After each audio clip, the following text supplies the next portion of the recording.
If you go to BHS, there's a chance you've picked up a copy of The Crimson. A publication that's been running for almost 100 years. The Crimson is BHS's #1 news source. But of course, there's a reason it's been around for about 100 years. The team at The Crimson takes their job very seriously. Beginning their freshman years, students have the opportunity to take Intro to Journalism, taught by Mrs. Hunkley. And by taking that class, they become a part of the Crimson staff. So we have an Introduction to Journalism class, which is just a semester class, as well as a J1, J2, and Honors Publications class that all exist at the same time. The Crimson tries to put out monthly issues of their publication, and behind every print, there's a process that is followed. It starts with a brainstorming session, which leads into the first draft of articles. After the editors critique those articles, the final drafts are due.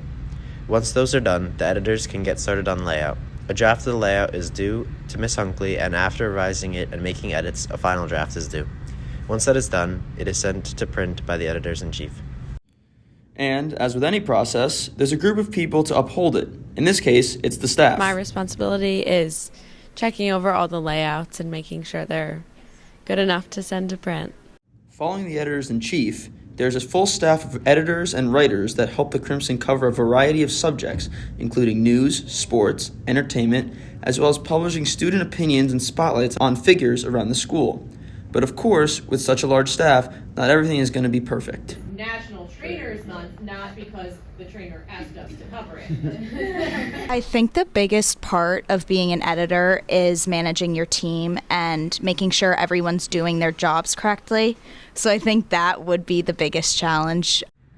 However, one of the benefits of such a large staff is the ability to grow in other areas besides print journalism, such as podcasting and social media.